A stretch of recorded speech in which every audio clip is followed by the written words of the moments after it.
And so, hopefully, we root ourselves in a community even na alam natin na hindi magiging perfect ang church.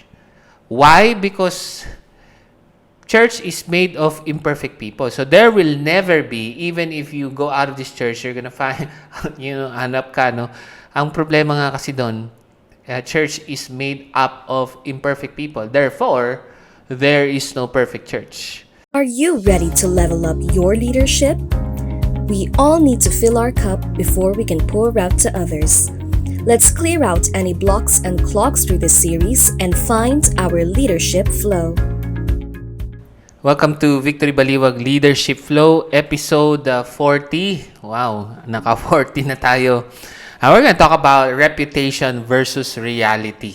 Okay, na ito yung nakikita ng iba about you, about our church, and ano ba yung reality talaga. Let's go ahead and read from Revelation chapter 3 verse 1 and following. And the angel of the church in Sardis write, the words of him who has the seven spirits of God and the seven stars. I know your works. You have the reputation of being alive, but you are dead. Wake up and strengthen what remains and is about to die. For I have not found your works complete in the sight of my God. Remember then that you received and heard. Keep it and repent. If you will not wake up, I will come like a thief, and you will not know what hour I will come against you. Yet you have still a few names in Sardis, people who have not soiled their garments, and they will walk with me in white, for they are worthy. The one who conquers will be clothed thus in white garments, and I will never blot his name out of the book of life. I will confess his name before my Father and before his angels. Verse 6, he who has an ear, let him hear what the Spirit says to the churches. And madalas takot tayong pag-aralan yung letter ni John called the Revelation. Kasi ba, inaisip natin, 666, end of the world, may mga monster, may mga beast. And I want us to go to the first verse of Revelation 1. Sabi doon, the revelation of Jesus Christ, which God gave him to show his servants the things that must soon take place about Jesus. And he made it known by sending his angel to his servant John. And so, wag na po tayong malito, no? Marami tayong pwedeng hanapin sa Revelation. But verse 1 is very clear. It's about the revelation. Revelation of what? Of Jesus Christ. From now to the future. It is the unveiling of Jesus Christ. It's not a hiding. It's not like, madalas kasi pag tinitingnan natin yung book Revelation, parang may nakatago, no? Parang hirap intindihin. But it's very clear in the verse 1 that it's a revelation of Jesus Christ. And it is revealed through 7 letters to 7 churches. And ano ba yung pinag-uusapan dito sa Revelation 3? It's the church in Sardis, no? Nakalagay dun sa chapter 3 verse 1, the church in Sardis, they have a reputation of being alive but are dead. Now, yung Sardis was conquered by Persian Empire in 547 BC, and the conquest occurred because the Persian king Cyrus the Great led his forces to capture the city. Sardis was known for its wealth and strategic location, meaning yung strategic location niya makes it hard na makonquer ang Sardis. Ibig sabihin, walang nakaka-conquer sa kanila, hindi dahil malakas sila, pero ang ganda ng positioning. And yet, they were infiltrated because of their weakness. And what is their weakness? Complacency. Meaning, sa sobrang ganda ng strategic location nila, they become complacent, and that was the great weakness that allowed them to be conquered by the Persian Empire. And so, 3 things na makukuha natin dito about reputation and reality, no, in a moment, is that church community is essential.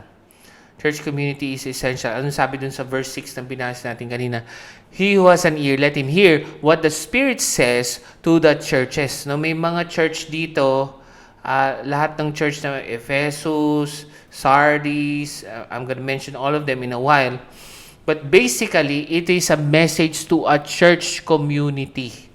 You might not hear God apart from a community because there is a message from God, not really to an individual, but to a church community. The concern nowadays is sobrang highlighted yung individual spiritual life. Whereas, ang konti talaga niyan sa Bible, when you look at the Bible, spiritual life is more communal than personal. And yes, being a church member is not essential for salvation. And some would say, hindi na ako mag-church, saved naman na ako, nag-victory weekend na ako. But yeah, it is essential for your sanctification. Meaning, kung paano ka binabago ni Lord, it's not gonna be alone, but in a community. It's essential for service. Parang how can you learn servant leadership if you're always an individual? No? You serve others, you will grow up, you will be discipled. Leadership, development happens in a community. And even, when you think about it, nung tinawag sina James, Peter, and Andrew, yung mga disciples, they were called to follow along with the 12.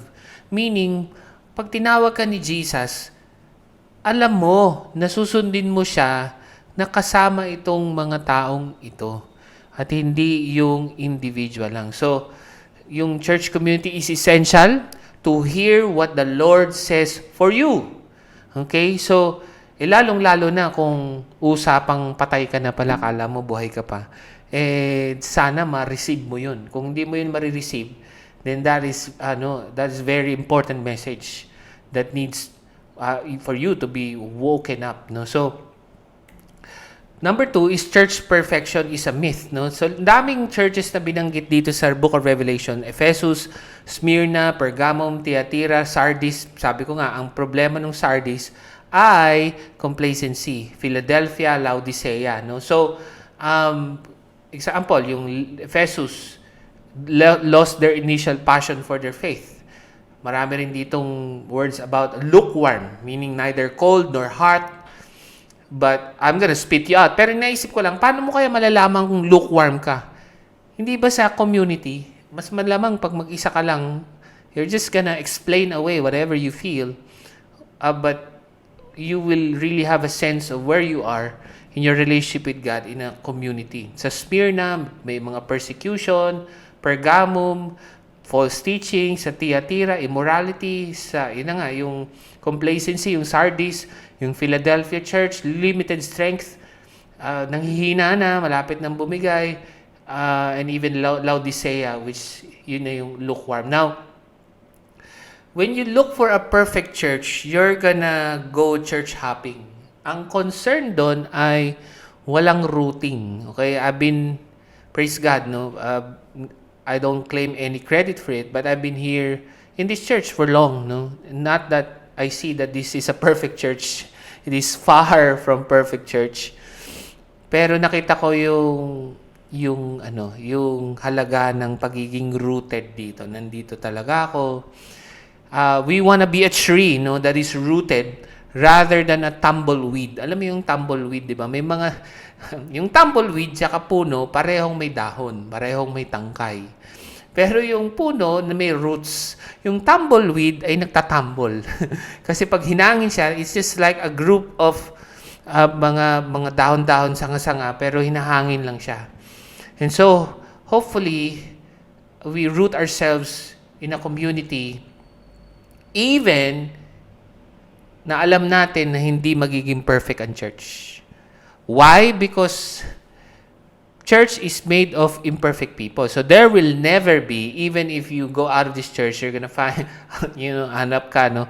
Ang problema nga kasi doon, church is made up of imperfect people. Therefore, there is no perfect church. So that is a myth. Now, ito talaga yung dapat, no? So ibig sabihin, kung rooted ka sa community, pangalawa, there is a message, not really personally, but to a community. The church in Baliwag, di ba? At least merong mga specific word for specific situations, but not really na iba-iba lahat yung churches na yan. Siyempre, may mga foundations tayo na parehas sa lahat. And so ano talaga yung message sa church in Sardis?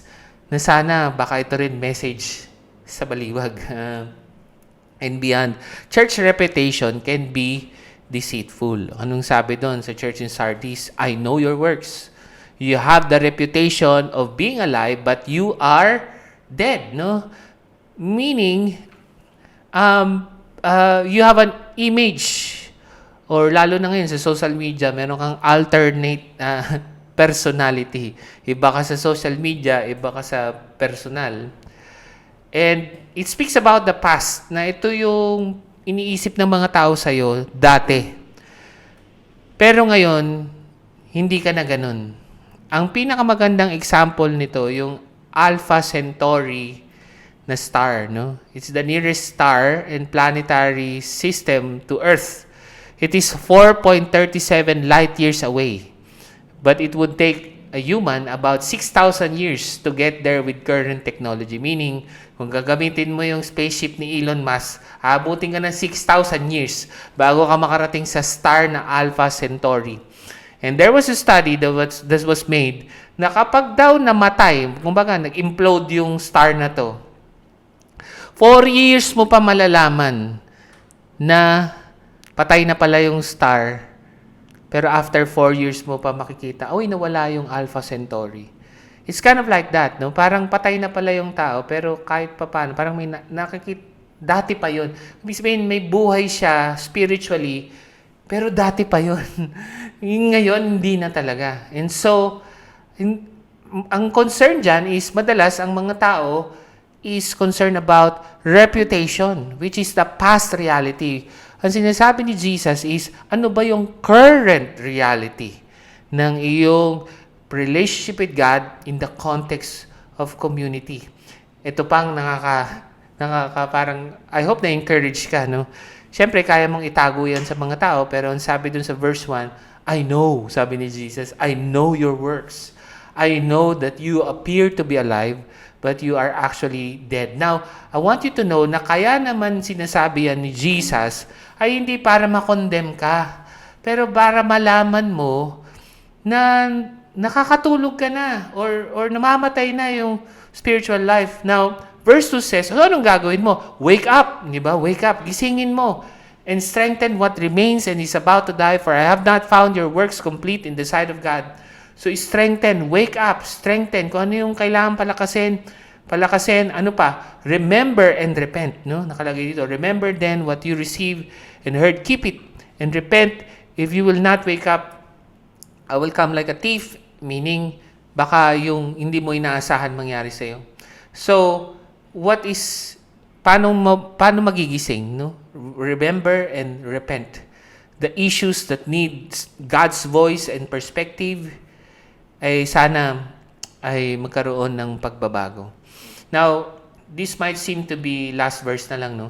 Might seem to be a discouragement, but pag inaral nyo maigi yung words, parang hindi naman discouragement. Sabi doon, the one who conquers will be close. So, ibig sabihin, kung yung reputation mo, hindi na yun yung current reality mo in your spiritual life, mag-wake up ka lang. Remember, repent. Tapos, ang sabi dun sa verse 5, I will never blot out His name out of the book of life. I will confess His name before my Father and before His angels. Hindi naman nananakot si Jesus eh. Sabi niya, alam mo, pag di ka nagbago, buburahin ko yung pangalan mo sa book of life. Hindi niya sinasabi yun.